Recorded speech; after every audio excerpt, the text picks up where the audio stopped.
El Ministerio Apostólico de Enseñanza y Predicación Rema Internacional presenta hoy la proclamación de las buenas nuevas de Dios para tu vida. El mensaje de ayer, el mensaje de hoy y el mensaje para la eternidad a los que tienen hambre y sed de la palabra de Dios. Un querigma de Dios para el que oiga, el que tiene oídos para oír. Escuche el dabar del Eterno a las naciones. Ahora es el tiempo para recibir el rema del Espíritu Santo a tu espíritu.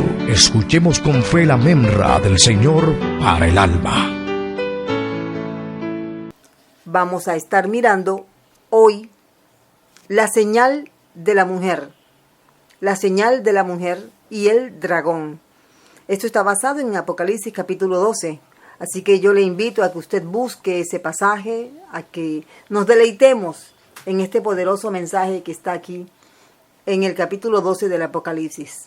Vamos a leerlo, voy a leerlo acá en la versión Reina y Valera. Dice así la palabra de Dios, del verso 1 hasta el verso 6. Apareció en el cielo una gran señal, una mujer vestida del sol, con la luna debajo de sus pies y sobre su cabeza una corona de 12 estrellas. Y estando encinta, clamaba con dolores de parto, en la angustia del alumbramiento. También apareció otra señal en el cielo, y he aquí un gran dragón escarlata, que tenía 7 cabezas y 10 cuernos, y en sus cabezas 7 diademas, y su cola arrastraba la tercera parte de las estrellas del cielo, y las arrojó sobre la tierra. Y el dragón se paró frente a la mujer que estaba para dar a luz, a fin de devorar a su hijo tan pronto como naciese. Y ella dio a luz un hijo varón, que regirá con vara de hierro a todas las naciones. Y su hijo fue arrebatado para Dios y para su trono. Y la mujer huyó al desierto, donde tiene lugar preparado por Dios, para que allí la sustenten por 1260 días. Necesitamos orar. Padre, gracias por tu palabra. Gracias, Señor, por permitirnos conocerla, Señor, gracias. Te rogamos, Dios, que nos ayudes a entender, por medio de tu Espíritu Santo, nos ayudes a entender lo que quieres decirnos. Señor, mediante la exposición de tu palabra, alumbra el entendimiento de todos aquellos, Señor, que no saben hacia dónde ir, no saben qué hacer. Por favor, oh Dios, te lo rogamos. Ilumina nuestro entendimiento, porque sabemos que hablamos de eventos que todavía no han sucedido y que no hay otra luz diferente a lo que tu palabra nos enseña. Por eso, Señor, ayúdanos. Te lo rogamos, Padre, en el nombre de Cristo Jesús. Amén. Muy bien. Hoy nos toca hablar acerca de la mujer del capítulo 12. En el libro del Apocalipsis se mencionan 2 mujeres. Una es esta, que ahorita vamos a mirar a quién representa. Y hay otra mujer que se llama Babilonia. Entonces, teniendo esto en cuenta, miremos y hagamos un muy pequeño recorderis. Apocalipsis es un libro escrito por el apóstol Juan. Él escribió 4 visiones que recibió de parte de un ángel que envió el Señor Jesucristo para que Juan enseñara a las iglesias lo que iba a venir, lo que iba a suceder en el futuro. Nosotros estamos convencidos que el libro del Apocalipsis es un libro que contiene eventos futuros. No han sucedido. Todos estos eventos tienen que ver con lo que va a acontecer con el fin de la tierra, del mundo, de los hombres, juicio eterno, etc. Esos son los temas que básicamente llenan el libro del Apocalipsis. Así que observemos siempre tengamos eso en cuenta. 2 cosas. Primero, Apocalipsis es un libro del futuro, contiene eventos del futuro. Y segundo, es un libro que tiene mucha retórica o lenguaje figurado. ¿Por qué el lenguaje figurado?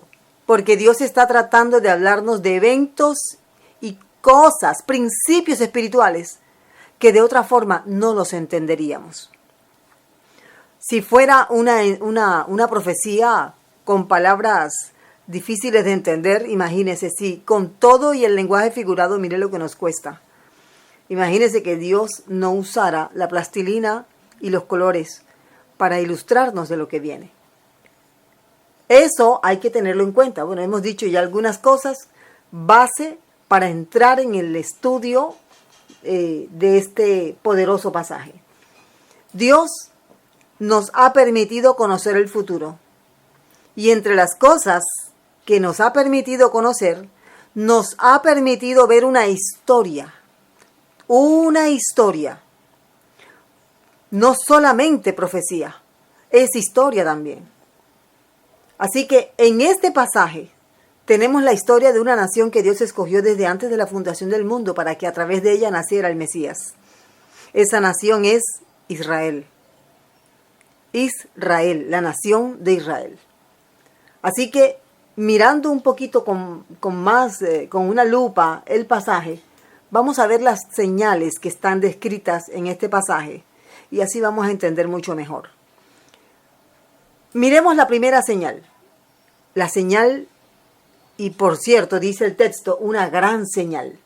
La señal de la mujer vestida del sol. La segunda señal es la señal del gran dragón escarlata. Esa es la segunda señal. Y aunque el texto no dice que el Señor Jesucristo, bueno, ya aquí me estoy adelantando, pero no lo dice de manera expresa, hay una tercera señal, la señal del Hijo varón. Entonces, puedo ver aquí tres señales, y tres señales poderosísimas. Estas tres señales se han dado a través de toda la historia, y ahora vamos a mirar por qué. Miremos la primera señal, que es la mujer vestida del sol. Esta mujer, para Juan, significó una señal, porque de alguna forma él conocía a esta mujer. Esta mujer está descrita inicialmente en Génesis 3:15. En Génesis 3:15 es donde el Señor por primera vez hace un pronunciamiento de la guerra que habría entre la descendencia de la mujer y la descendencia de la serpiente, que en este caso es el dragón. Observe usted cómo el Señor habla con tanta claridad. Vemos allí en este caso a estas mujeres que están representando la parte que de Dios produce al Hijo varón. Aquí dice en Génesis 3:15, pondré enemistad entre ti y la mujer. En otras palabras, habrá guerra constantemente entre la serpiente y el pueblo de Dios.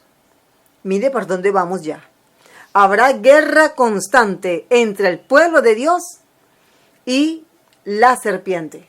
Eso es lo que está diciendo aquí el Señor en Génesis 3:15. Además de todo, dice el Señor, pondré enemistad. Mire, dice el Señor, pondré enemistad entre ti y la mujer, y entre tu simiente, o sea, la simiente de la serpiente, y la simiente de la mujer. Y hay aquí un avance de los eventos. Esta te herirá en la cabeza y tú le herirás en el calcañar, o sea, en el talón. Este pequeño versículo, no es de los más largos en la Biblia, contiene la primera promesa y la primera profecía de redención para el hombre. Es una declaración de guerra que ha hecho el Señor al enemigo del hombre, Satanás. Entonces, pasan los años, comienza el hombre a multiplicarse, a llenar la tierra, y pasan los años, y ahora el Señor ha escogido a otra mujer. Una mujer, primero fue Eva, Génesis 3:15, pero ahora, en mitad de historia, podríamos decir, en mitad de historia, ha escogido a otra mujer. ¿Cuál es esa mujer? María, la madre de Jesús. Mire cómo nos dice el Evangelio de Lucas 1:31. Y ahora, hablando el ángel con María, le dice, concebirás en tu vientre y darás a luz un hijo y llamarás su nombre Jesús. Este será grande y será llamado Hijo del Altísimo, y el Señor Dios le dará el trono de David su padre. Van dos mujeres. La primera, Eva. La segunda, María. Eva era como la representante en la raza humana por medio de la cual Dios se valdría para traer al Mesías. Pero el Mesías no vendría solo de una mujer. Tiene que venir de algo más. Además de ser una mujer escogida por Dios, en este caso es María, Dios escoge una nación. Esa nación, podríamos, tantos pasajes bíblicos que nos hablan de la escogencia que Dios hizo de la nación de Israel. Tengo aquí Miqueas 5:2. Pero tú, Belén Efrata, pequeña para estar entre las familias de Judá, una de las familias de Israel, de ti me saldrá el que será Señor en Israel. Y sus salidas son desde el principio, desde los días de la eternidad. Qué pasaje tan hermoso.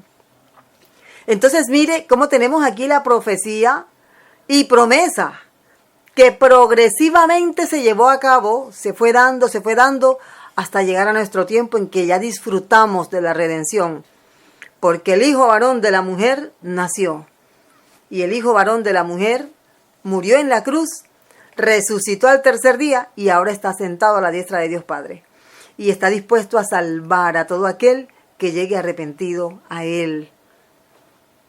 Este es un mensaje poderoso. Este es el mensaje de la Biblia. Salvación de la condenación eterna por medio de la fe en Jesucristo.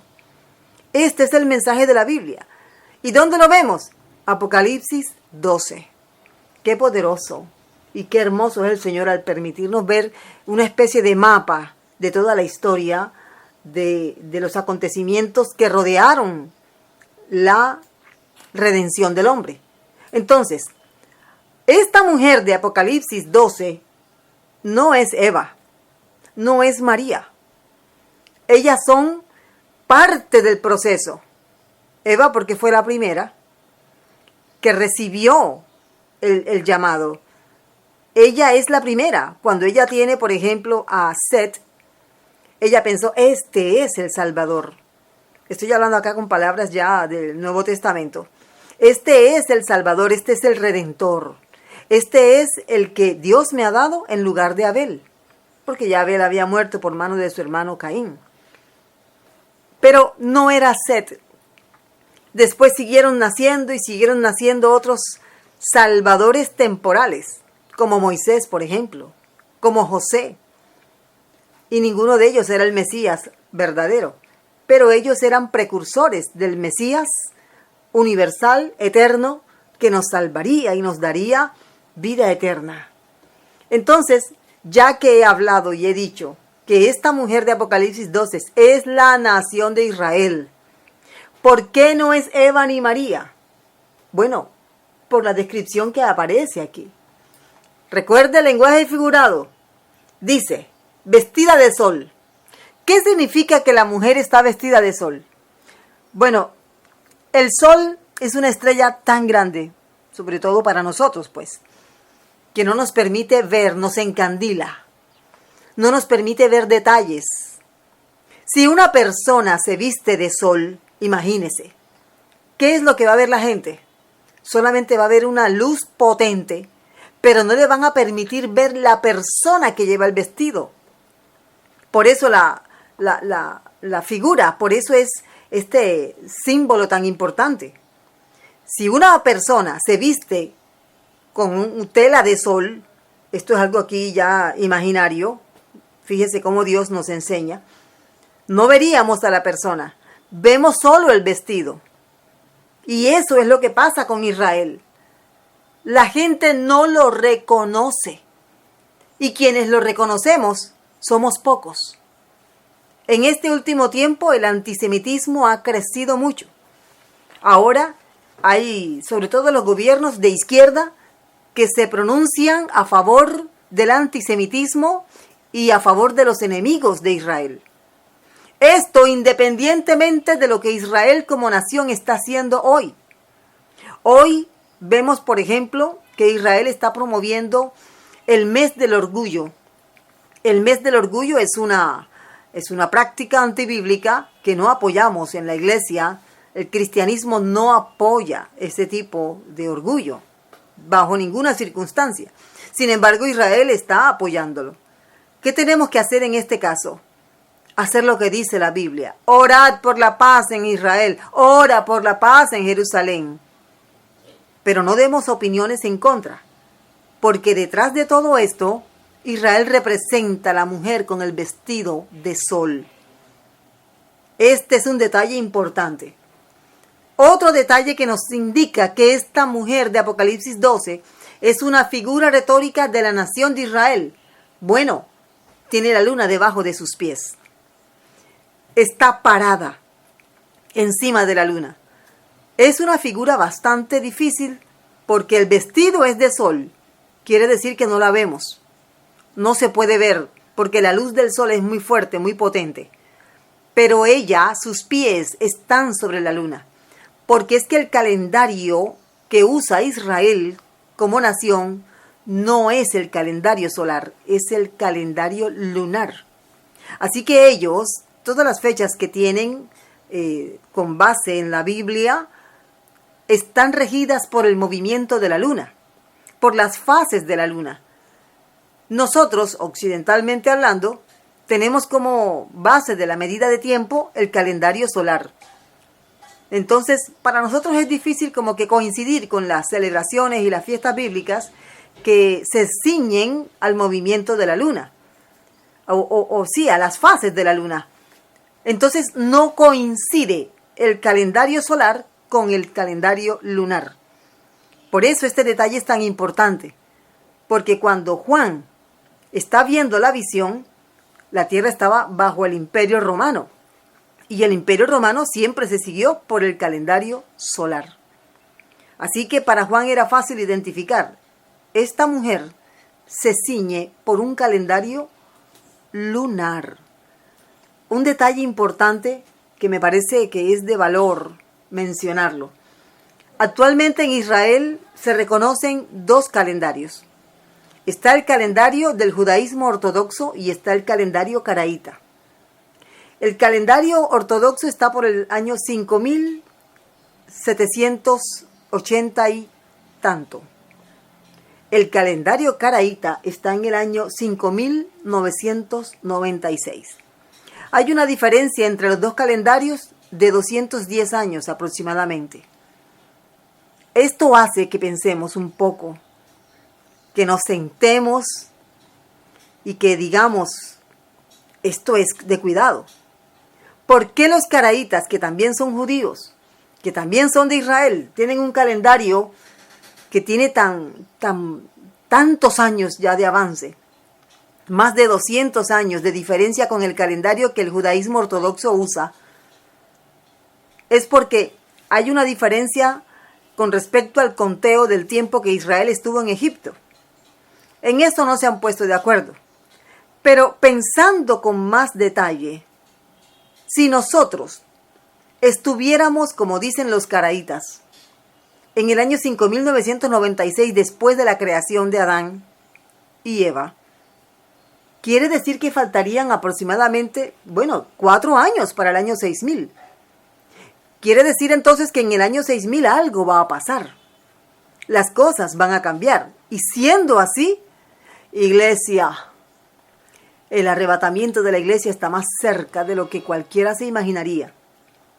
Para aquellos que piensan que debemos seguirnos por el calendario judío ortodoxo, consideremos esto, ya que las señales descritas en la palabra de Dios se han cumplido, tal como Jesús las anunció, tal como el apóstol Pablo las anunció, tal como Juan y el Apocalipsis las están anunciando. Me gusta mucho el calendario caraíta y tengo mucha curiosidad, porque cuando lleguemos al año 6000, de acuerdo al calendario caraíta, es posible que pase algo. Si pasa algo, ¿qué es lo que debe pasar? Bueno, de acuerdo a lo que enseña la palabra del Señor, se manifestará el anticristo.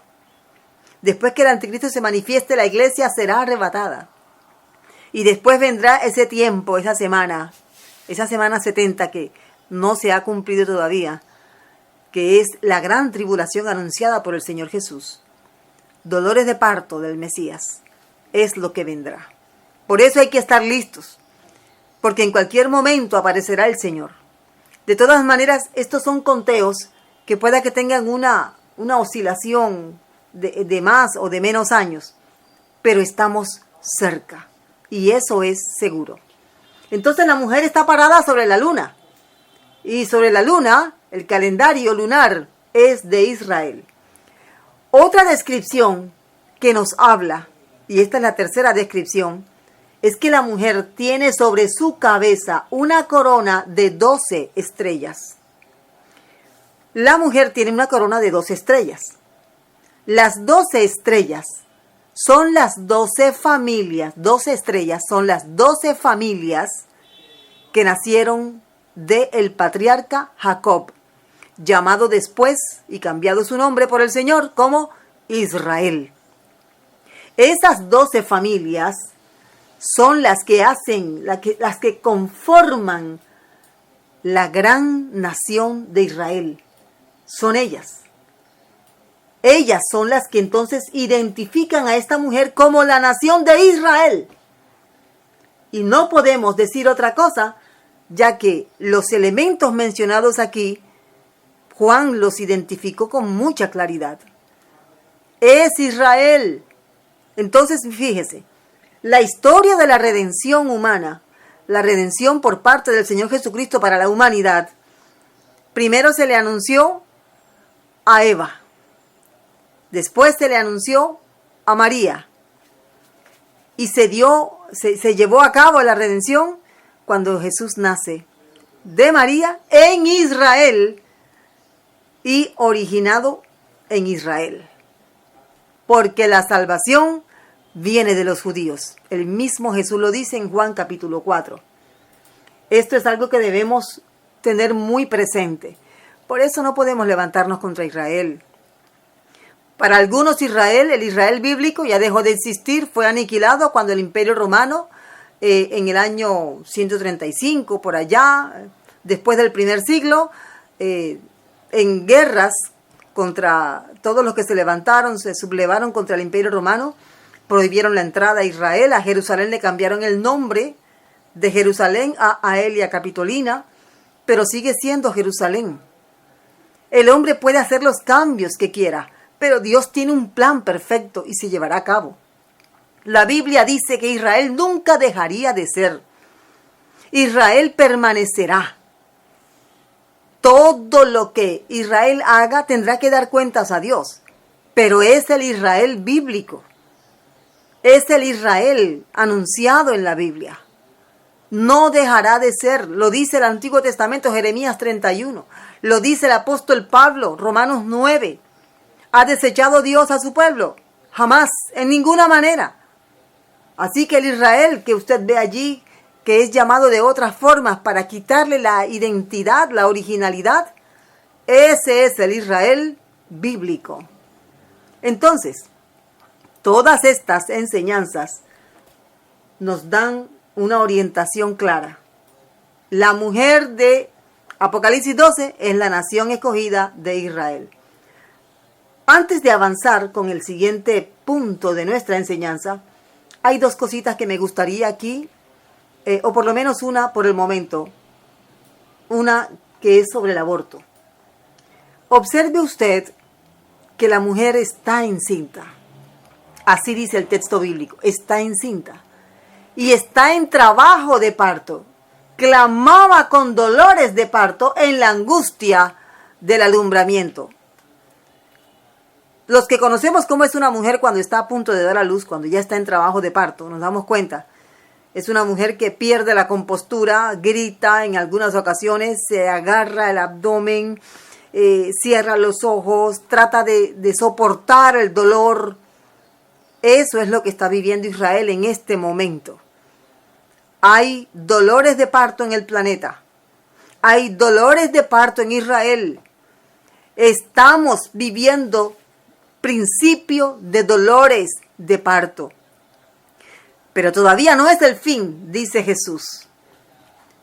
Y se ha levantado un dragón, que es nuestro segundo punto, que aborrece, odia a los bebés. Para este dragón malvado, todo niño, desde el momento en que es concebido, debe morir. Este dragón ha inventado, ha ideado toda una maquinaria de muerte para destruir a los bebés, incluso antes de nacer.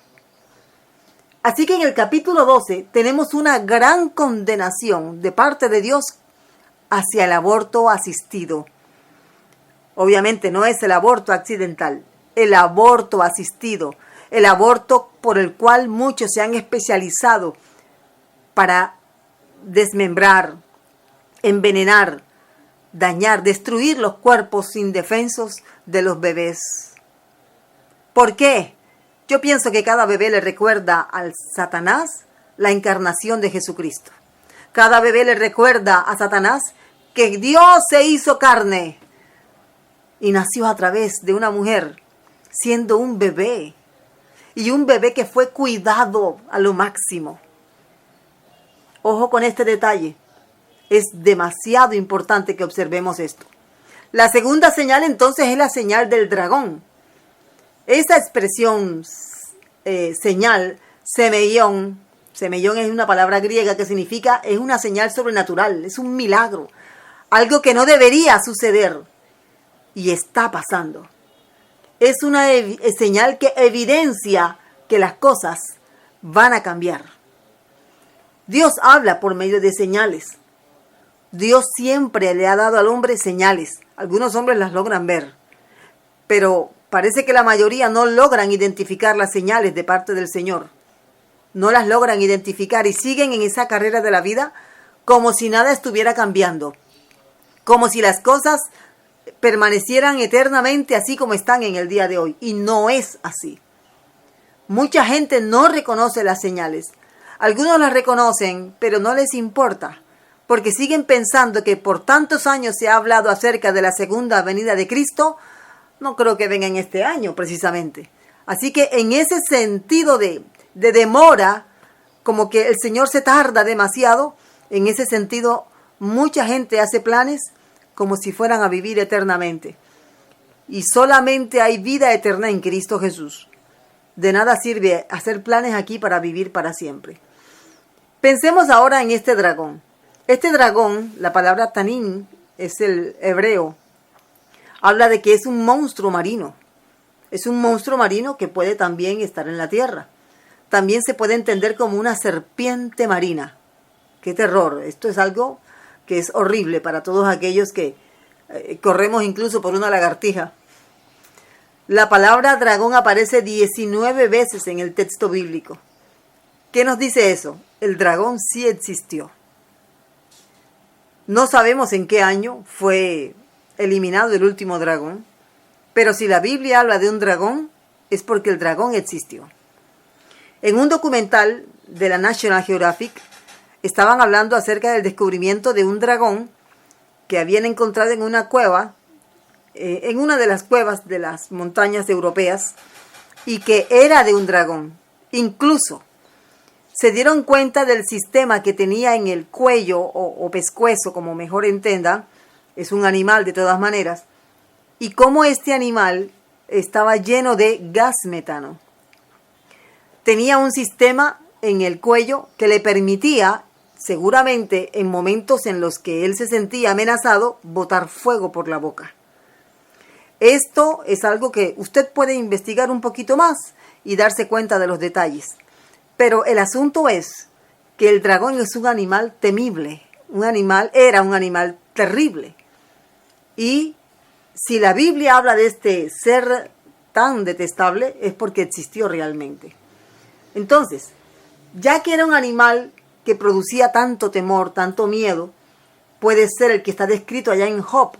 Incluso el profeta Isaías 27:1 menciona al Leviatán. Job 41, Isaías 27 para los que quieran investigar un poquito más. Es un animal que produce terror, es un animal que su sola presencia, nada más verlo, producía miedo. ¿En qué sentido? Era terrible.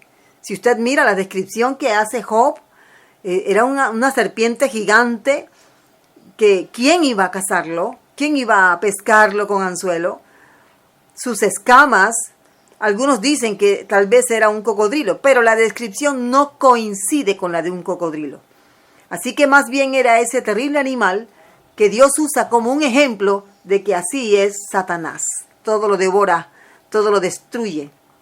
Y esa era la intención en la visión que Juan está recibiendo del dragón. Devorar el bebé que la mujer estaba a punto de dar a luz. Algunas descripciones acerca de este terrible animal es que es rojo, tiene 7 cabezas, son 7 montes, esas 7 cabezas, hablando de una especie de reino terrenal. Este dragón es enemigo de la mujer y está dispuesto no solamente a acabar con el bebé, sino con la descendencia de la mujer. Entonces, pensemos en Satanás, si así tiene que ser, como un ser aborrecible, terrible, con quien no vale la pena tener acercamiento. Satanás en muchas ocasiones pensó en eliminar, quitar la vida, devorar al Salvador de la humanidad. Por ejemplo, tenemos aquí algunos casos de personas que Satanás creyó que tal vez serían el Salvador. Creyó que era Abel. Por eso Caín se levantó contra su hermano Abel y le mató. Otra persona que también el enemigo, este dragón, creyó que era el Salvador, José. Por eso sus hermanos lo vendieron y lo vendieron como esclavo. Y José tuvo que pasar por muchas penurias y dificultades hasta que Dios lo levantó y lo puso como el segundo al mando en Egipto. Otra persona, otro varón que Satanás pensó que podría ser el Salvador, Moisés. Fíjese cómo el faraón da la orden de eliminar a todos los niños varones nacidos de Israel y tirarlos, ofreciéndoselos a los cocodrilos del Nilo, para que vea cómo los gobernantes pueden ser manipulados por el diablo. Cómo los gobernantes pueden ser instrumento de destrucción si el diablo los usa y si ellos se dejan usar, obviamente. Por eso es tan importante que la iglesia ore por los gobernantes. Por eso es tan importante que se interceda por las personas que están en eminencia. Dice el apóstol Pablo que de esa manera la iglesia podrá estar quieta y reposada, porque está orando por los gobernantes.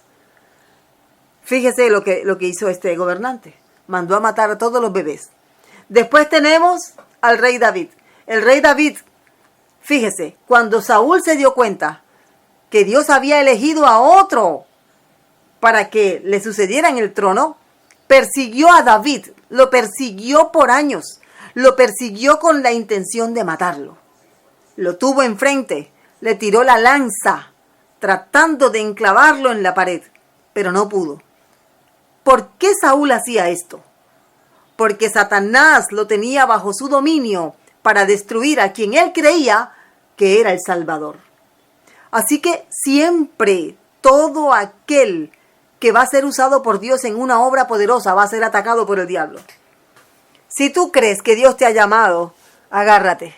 Si tú crees que Dios tiene un propósito contigo y que te va a usar grandemente para que mucha gente le conozca, agárrate. Porque entonces te constituyes en un enemigo de Satanás. Y él va a venir contra ti con todo. Se va a levantar contra ti. Se va a levantar, va a usar personas de tu lugar de trabajo. Va a usar personas de la iglesia, aún de tu propia familia. Puede usar personas para tratar de quebrantarte y de que el propósito de Dios no se cumpla. De alguna forma pareciera que Satanás como que olfatea a aquellas personas a las que Dios ha elegido para hacer grandes obras y las ataca, así como atacó a Abel, a José, a Moisés, a David y por último a Jesús. Este dragón se metió en Herodes el Grande, un malvado ser que gobernaba en Judea, en todo Israel en ese entonces. Y queriendo engañar a los sabios orientales que llegaron a visitar al Rey de Reyes, intentó él mismo llegar Seguramente él tenía la intención, cuando yo llegue a adorar al niño, yo mismo me levanto contra el niño y le quito la vida. Lo que él no sabía era que Dios tenía el control, y lo tiene todavía hasta el día de hoy. Dios tiene el control de todo. Aquellas personas para las cuales Dios tiene un propósito poderoso en este mundo, si están agarradas del Señor firmemente, si están decididos a dejarse usar por el Señor les va a guardar de los Saúles, los va a guardar de los Herodes, los va a guardar de los dragones, porque Dios va a llevar a cabo su propósito. Créalo en el nombre de Jesús de Nazaret. Ya que no pudo con Jesús, ¿qué hace el dragón? Se levanta contra todos los niños. Ha elaborado un sistema de destrucción masiva. Millones de niños son abortados. Es como la forma de él recrear la idea de destruir al Mesías. Es como la forma de él decirle a Dios: no pude matar a tu ungido, pero mira cómo te estoy matando a los bebés. Esta es una forma, por eso es que usted no puede elegir candidatos que apoyen el aborto. Usted como cristiano, como persona de moral, usted no debe votar, no debe elegir candidatos a los puestos de gobierno que defiendan, promuevan, patrocinen el aborto. Esta es una idea que viene del mismo abismo. Y no podemos permitir que personas así ocupen los mejores y los principales cargos de nuestra nación. Aquí tenemos entonces esta situación, porque el dragón sigue hoy con la boca abierta en todos estos lugares de aborto, devorando niños. Pero hagamos una claridad. El alma de todos esos niños, esas almas van directo al cielo. Ellos no logran conocer la vida, pero quienes participan del aborto tendrán que dar cuentas. Tendrán que dar cuentas. Y si tú eres de los que participa en el aborto o lo promueves, tienes que pedirle perdón a Dios. Tienes que reconocer tu pecado y humillado llegar delante de Él.